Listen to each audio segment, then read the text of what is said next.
Olá, meus amigos, minhas amigas, sejam bem-vindos. Nós vamos falar sobre o capítulo 8. Essa é a aula nona. Essa, esse apoio que nós temos da Casa dos Espíritos Editora muito nos enobrece, gratifica, e eu acho que é uma mecânica, um veículo interessante para difundir as obras da Casa dos Espíritos Editora, que ao fim e ao cabo é a grande meta que nós temos para ampliar a consciência da nossa situação planetária. Muito bem, eu vou aqui fazer de uma maneira diferente, a gente vai evoluindo, né? Fazer de uma maneira diferente e eu vou pegar grandes tópicos, que eu entendo que são os tópicos principais, dos assuntos principais, e vou compartilhar com vocês esses tópicos. Acho que é dessa maneira. Num apanhado primeiro geral da obra, né, para falar especificamente deste capítulo, que é o capítulo 8, falar sobre os senhores do caos. Né? Eu queria fazer uma introdução em relação ao caos. Eu estava vendo um monge budista falar, achei super interessante. Vou ver se inclusive consigo compartilhar aqui com vocês esse trecho específico desse monge. En la medida que tú creces, el mundo se torna más corrupto. En la medida que tú tienes orden interno, el mundo es más caótico. En la medida que tú tienes más amor y compasión, el mundo es más hostil y cruel. En relación, en comparación a donde tú estás, a lo que tú ahora defines como normal. Porque ese normal crea las expectativas que todos van a actuar en concordancia contigo, con tu nueva realidad, con tu nuevo nivel ético, por decirlo así. Entonces, ¿eso qué quiere decir? Que cada vez que damos un pasito en nuestro desarrollo ético, cada vez que damos un pasito en ser más cariñosos, generosos, empáticos, altruistas, amorosos, tenemos que aumentar nuestro nivel de paciencia. Tenemos que ahora tolerar algo que antes não tolerávamos. Falando que quanto mais a gente vai dando um passo na nossa consciência espiritual, mais o mundo recrudesce, mais o mundo fica doído, mais o mundo fica complicado, né? E a gente aproveita esse momento de expansão de consciência para ganhar uma coisa que é fundamental para enfrentar essa situação, que é a paciência. Aumentar o seu grau de paciência. Se você não consegue ter paciência para fazer as coisas e viver, é muito complicado. Não é uma situação fácil. Então, a primeira coisa que eu queria dizer como síntese da síntese do capítulo é a nossa desesperança que acontece em relação à situação que a gente está vivendo no planeta de uma maneira geral. E esse capítulo em especial, Senhores do Caos, nos coloca, nos impulsiona, de uma certa forma, ligando já com a nova obra de Ângelo Inácio, psicografada por Robson Pinheiro, Casa dos Espíritos Editora, que fala da nova ordem mundial, que a mudança da situação em que nós nos encontramos, ela está diretamente ligada à sua ação individual e não nos protegendo na responsabilidade difusa, aberta. Ou seja, quando a gente compartilha responsabilidades pela nossa situação, pela situação do planeta, a gente se esconde atrás da coletividade. Né? A nova ordem mundial diz isso, né? Os guardiões podem fazer o que for, podem agir da maneira que agem, efetivamente, como nós vamos ver nesse capítulo.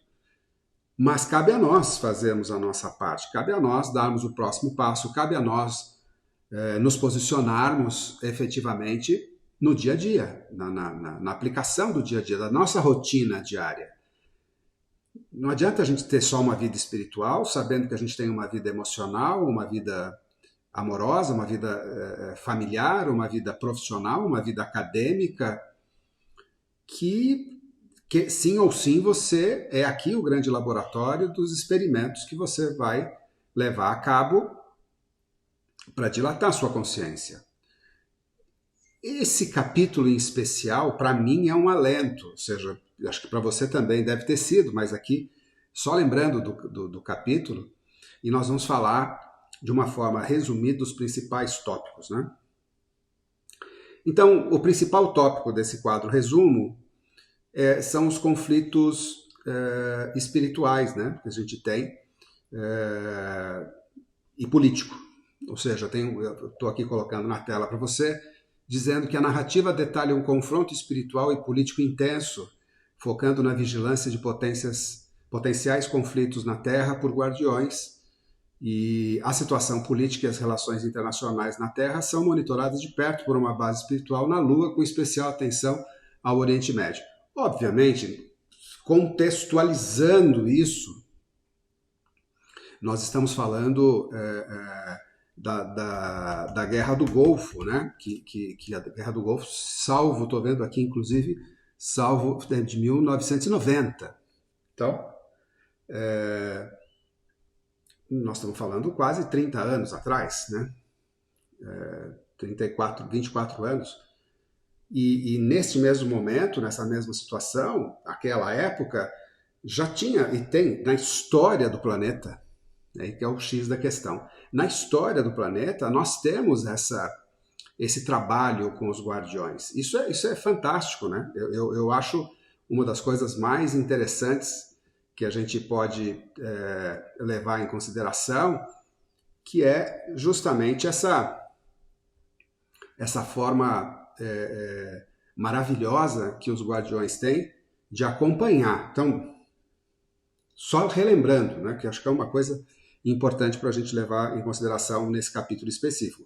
Você está num planeta, neste planeta há limitações tanto de entrada quanto de saída, então, portanto, as nossas alfândegas espirituais, vibratórias, são bem montadas, bem armadas, bem protegidas, tanto para a saída do planeta quanto para a entrada no planeta. Ou seja, para entrar no planeta, para entrar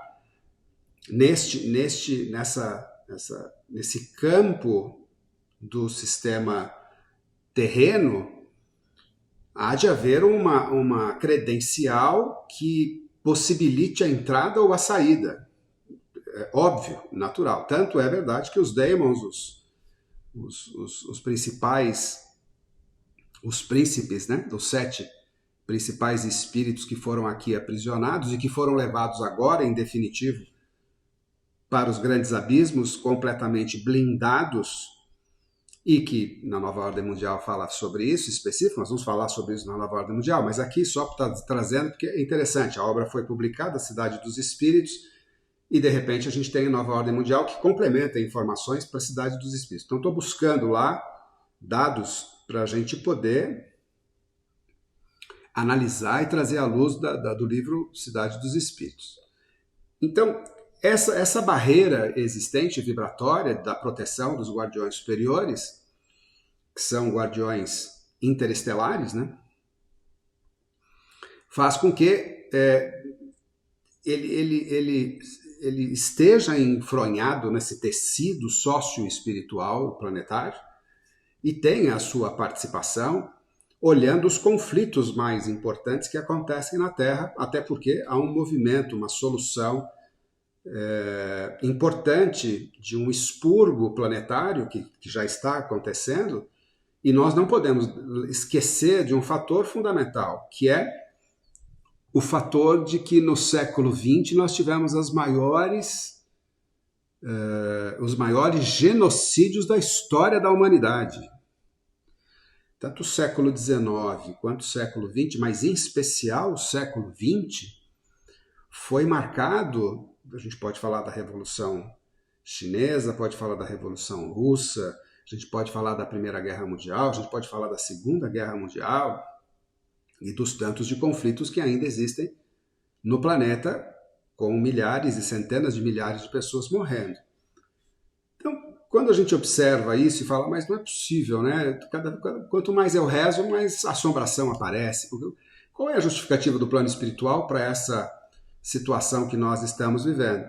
E levando em consideração que nós como estamos num planeta de regeneração, regenerar significa gerar novamente os princípios crísticos, os princípios do Evangelho cósmico, que o Cristo planetário, Jesus, nos trouxe, né?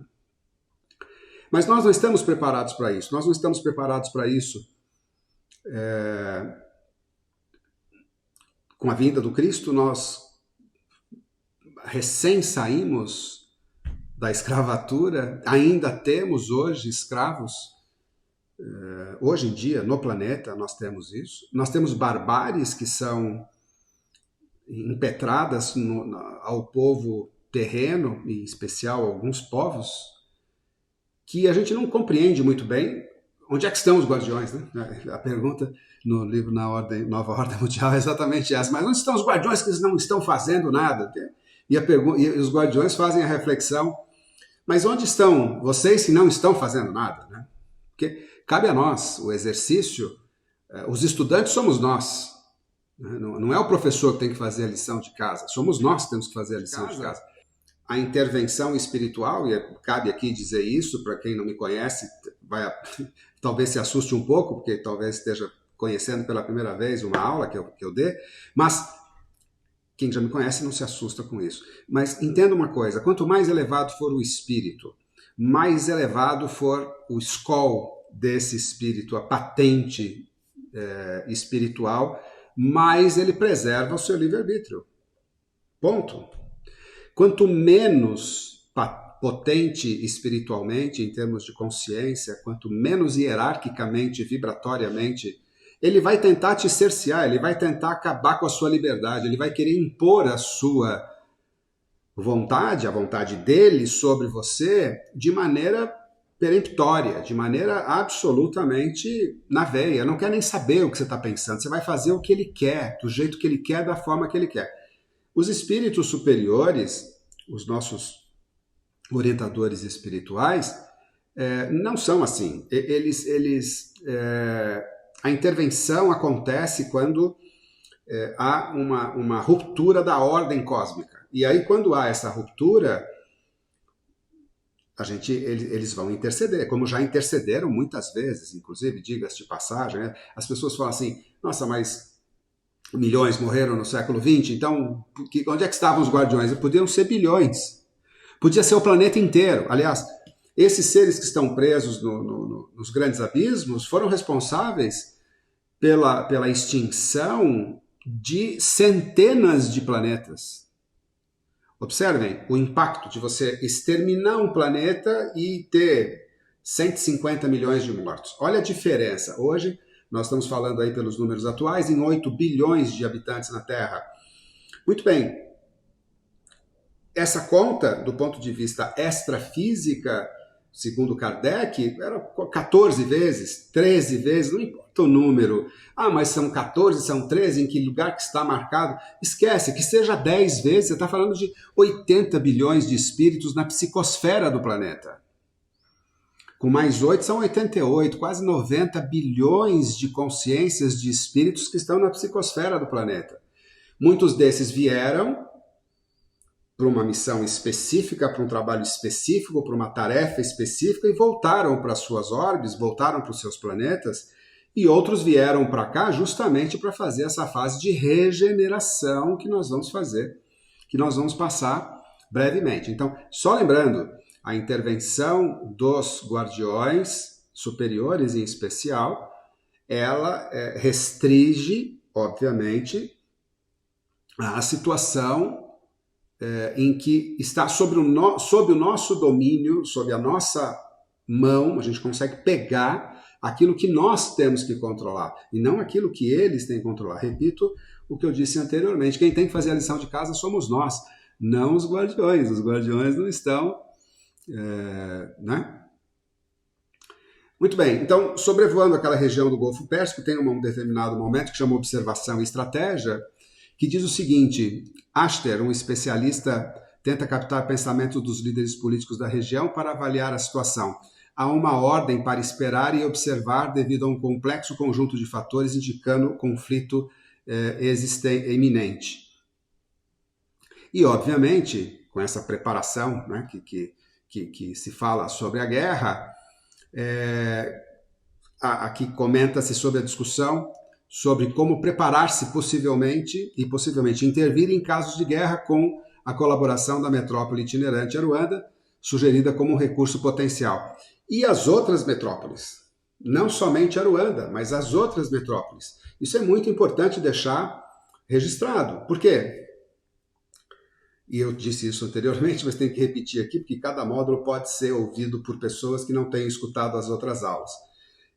Às vezes eu tenho que repetir o mesmo assunto. Não se esqueça que você sai do plano extrafísico, você sai do plano físico e vai para o plano extrafísico. Você tem uma identidade específica aqui, como encarnado, e também desdobrado no plano extrafísico. E nessas cidades espirituais, que são centenas, milhares, porque nós temos bilhões de pessoas nessas cidades, elas têm características específicas e elas podem servir e servem de apoio. Então essas cidades, elas são a base do plano extrafísico, porque imaginem, né, nós temos uma cidade como Atibaia. Atibaia tem 140 mil habitantes. 10 vezes isso, 1.400.000, com mais 100 são 1.500.000. Tem, obviamente, um monte de coisa que acontece no mundo extrafísico que eu não tenho conhecimento aqui no plano físico. Então, quando a gente fala que tem um conflito iminente e há indicações que são reforçadas para uma crescente concentração de magros negros e forças opositoras, sugerindo a necessidade de uma resposta coordenada dos guardiões e aliados espirituais. É óbvio, né, que existe uma polícia extrafísica, existem governadores extrafísicos, pessoas que estão ajudando, só que o cidadão precisa fazer o papel dele, né? O cidadão precisa fazer o papel dele. Por isso que de jogar isso no colo dos guardiões, a solução do mundo, isso não existe. A solução vem de nós, vem da nossa equipe de trabalho, né? Vem do nosso esforço efetivamente para fazer as coisas acontecerem.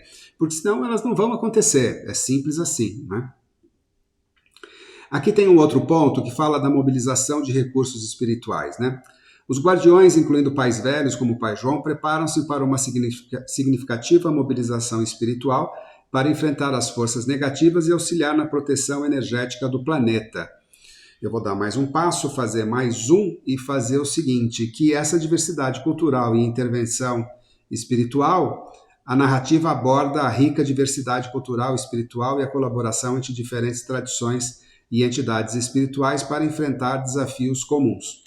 Eu estava escutando um filósofo espanhol, José Antonio Marina, falando sobre a questão da tribo. Nós saímos para a ética da moral da tribo para uma ética das outras tribos também, ou seja, um ethos, um comportamento e etc. E aqui, especificamente nesse texto, né, falando sobre a proteção energética do planeta, esses espíritos que trabalham na proteção energética do planeta, eles têm como objetivo esse ethos cósmico. E esse ethos cósmico, ele é maior do que uma tribo. O ethos cósmico é maior do que o planeta, é maior do que um conjunto de planetas, é maior do que um sistema solar.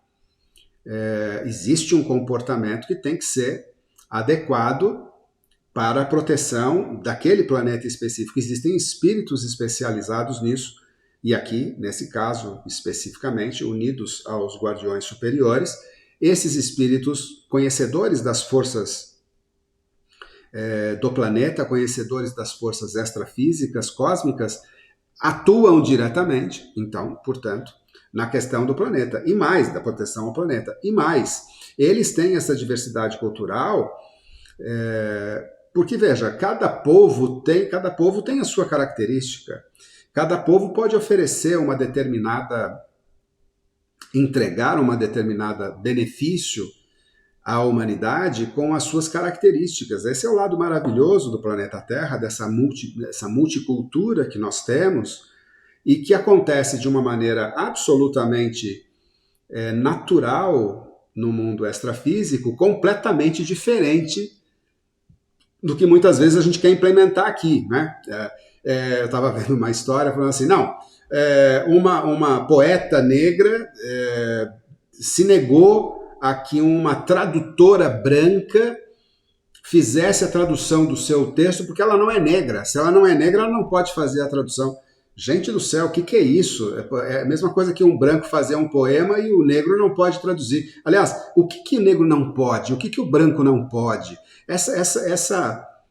Aí sim, nesse caso negativo, né? Essa narrativa que está se batendo é uma narrativa muito pobre culturalmente e espiritualmente, sobretudo espiritualmente. Observe que as várias tradições, as várias culturas enfrentam problemas comuns. Ora, mas é óbvio que vai enfrentar problemas comuns, né? Porque é natural, não há. Aliás, diga-se de passagem, no plano extrafísico não há, efetivamente, grandes diferenças, se for analisar, grandes diferenças para a atividade fim. Atividade meio e atividade fim. Não precisa ser espírita, não precisa ser católico, não precisa ser protestante, não precisa ser islâmico, não precisa ser budista, não é necessário. No plano extrafísico você tem espíritos que não são espíritas, você tem espíritos que não são católicos, você tem essa pluralidade, esse religare por facções tribais. É uma coisa do nosso nível evolutivo. Chegou no plano extrafísico, todos se respeitam, é pelo padrão vibratório, é pela digital cósmica. Meu filho vai abrir a porta do céu ou do paraíso, é com a sua digital cósmica. É isso que vai acontecer. Não vai acontecer outra coisa. E é interessante, né? Pra gente. Essa câmera tá fazendo um monte de coisinhas aí que eu acho muito estranho. Eu vou tentar tirar, prometo para vocês. Fica muito estranho isso.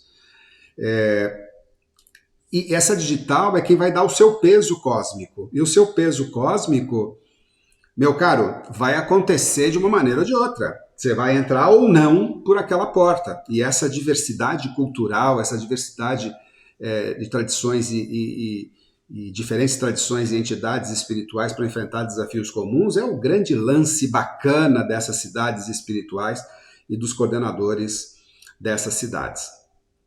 Ainda mais um desfecho da invasão mental. Né? Num determinado momento do livro, o Pai João e outros pais velhos intensificam sua influência mental sobre os magos negros, causando um colapso mental no líder do grupo que sucumbe à dor e ao terror, percebendo que seus planos foram descobertos e interrompidos pelos poderosos guardiões. Aqui é uma coisa interessante, Ângelo Inácio escreve essa obra, eu não sei se é isso, estou só falando, conjecturando, tá? Não tenho confirmação disso nem de Ângelo Inácio, nem do Leonardo Miller, nem do Robson Pinheiro, só estou conjecturando. Ele lê nos registros acásicos coisas que acontecem e que os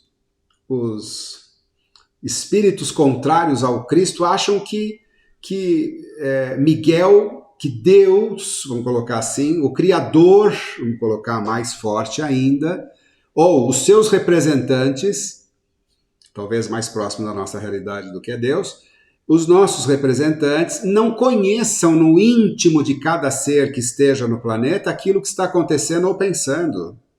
É de uma infantilidade incrível achar que é segredo o que eles querem, o que eles estão fazendo ou o que eles vão comportar para chegar num determinado momento e haver uma intervenção cósmica de um ser como Miguel, por exemplo, e acabar com a brincadeira. Por quê? Porque esse ser tem a característica dele, tem a forma dele, tem o caráter dele, tem do jeito dele, e vai, sem dúvida alguma, fazer a intervenção. Como é que ele sabe disso? Como é que sabe que ele vai intervir?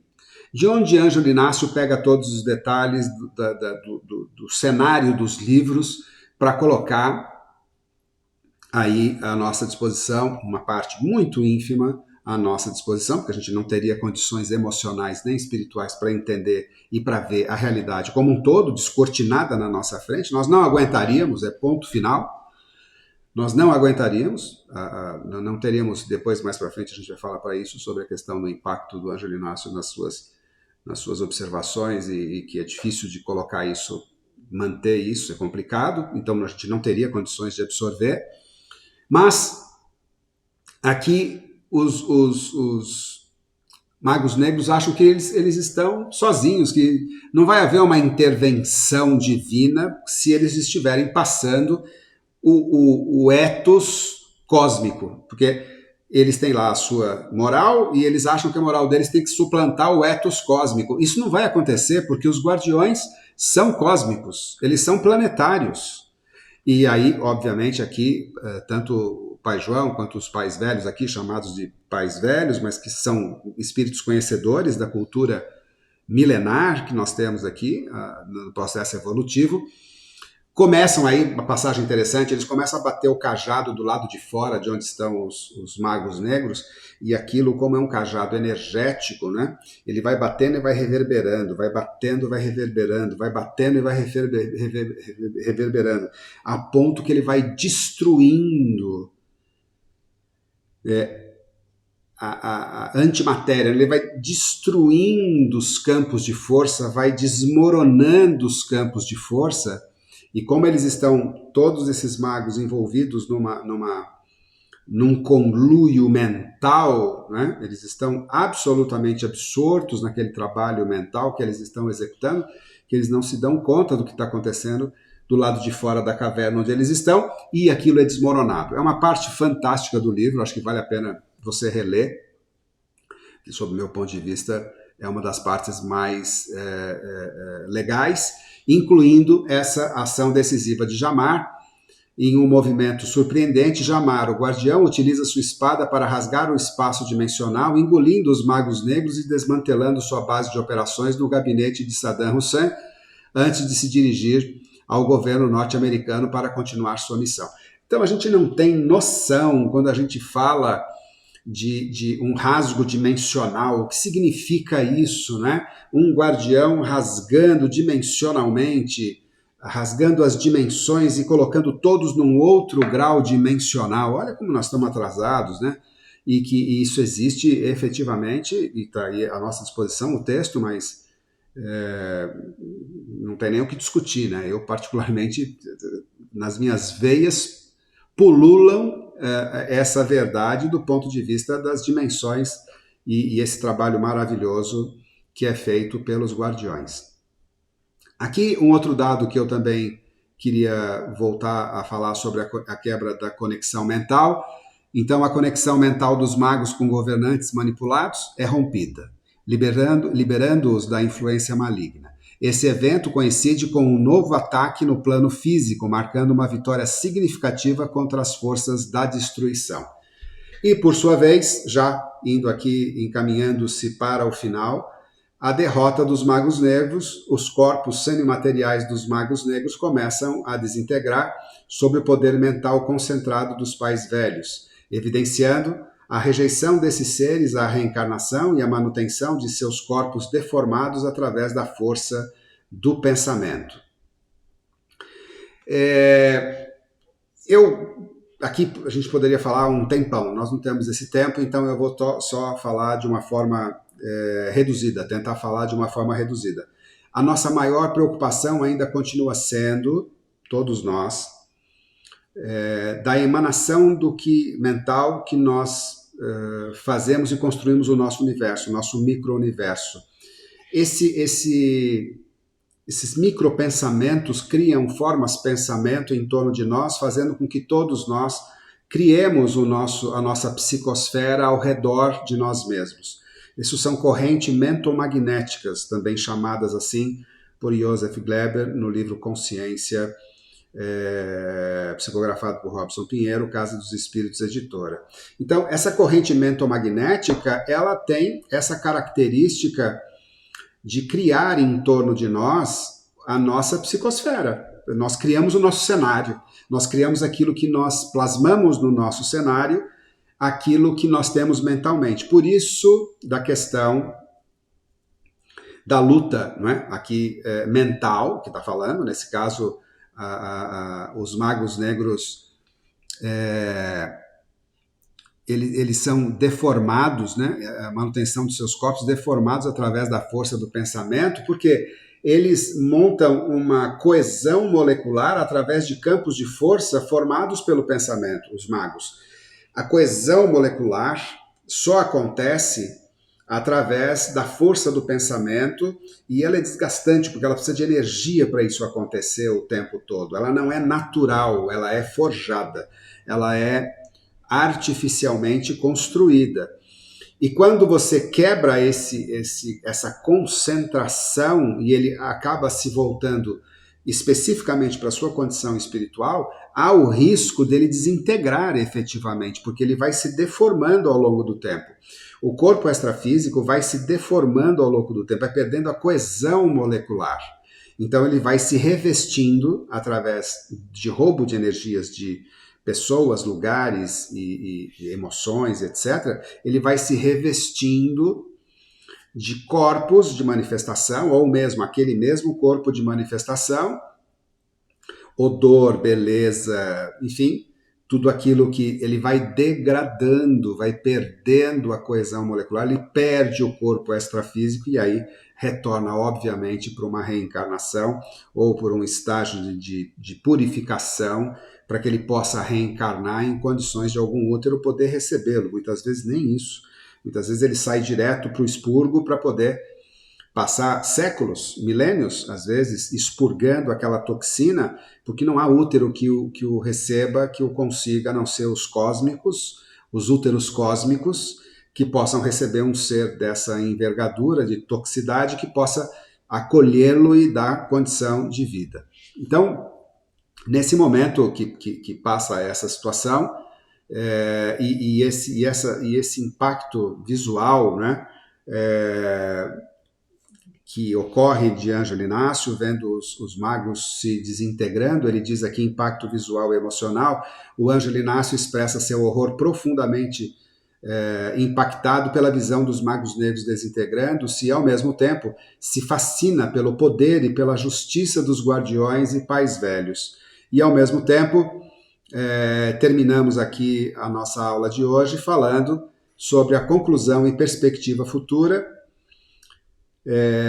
A narrativa encerra-se com o autor expressando sua alegria e gratidão por pertencer a um grupo comprometido com o bem da humanidade, olhando com otimismo para o futuro de seu aprendizado e serviço espiritual. Bom, dois aspectos. O primeiro aspecto é a questão do impacto emocional de Ângelo Inácio.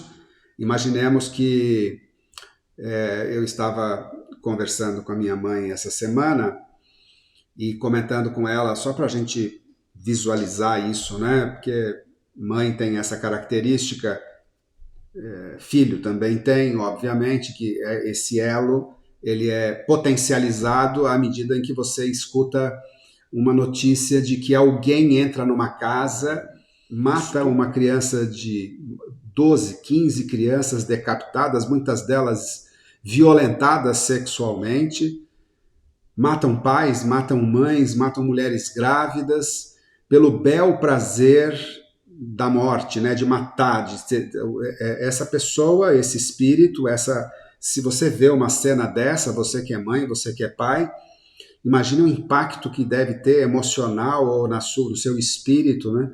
É um registro de memória que não vai ser apagado. Então esse impacto de Ângelo Inácio vendo a degradação de um ser como um mago negro se desintegrando, se dissolvendo, perdendo a sua particularidade, a sua identidade espiritual, não é? Se degradando a esse nível tão difícil. E, ao mesmo tempo, do outro lado da moeda, ele ora se agradece, se emociona, talvez até do mesmo jeito do que se emocionou do outro, só que de uma forma elevada, daquela coisa negativa que ele viu, só que de uma forma elevada, com a gratidão de pertencimento que ele tem por estar junto desse grupo comprometido com o bem da humanidade, olhando com otimismo para o futuro do seu aprendizado e do serviço espiritual e também da humanidade. Então eu quero encerrar essa aula de hoje dizendo para vocês o seguinte,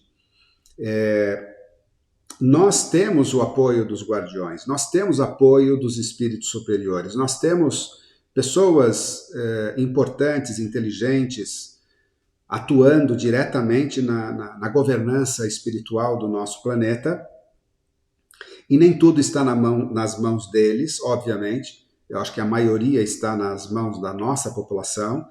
Quando você se tornar uma pessoa melhor, diferente, uma pessoa mais centrada, uma pessoa mais focada nas verdades cósmicas, automaticamente o seu entorno também se altera positivamente e a gente altera a psicosfera do planeta. Por isso que, de novo, sempre repito isso, não é que não tenha que ter a caridade do ponto de vista física, de ajuda humanitária, não é isso.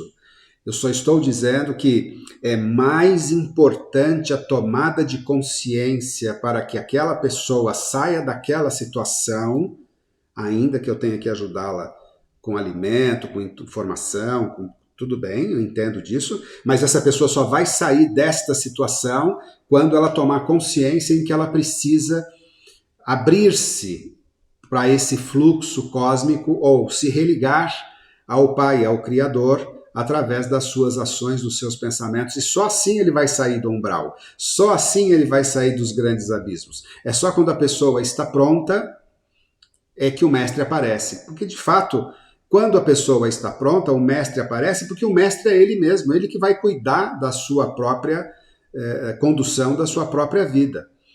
Então, nós temos auxílio, nós temos proteção, mas nós também vamos, como bom diamante, passar pelo esmeril para brilhar.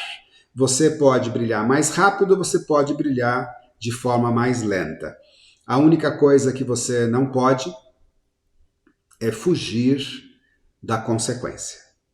Isso você não vai fugir, nem eu, nem você, nenhum de nós. Quem planta vento pode colher tempestade. Muito bem, meu amigo, minha amiga, muito obrigado. Vamos para a próxima aula em seguida. Até lá.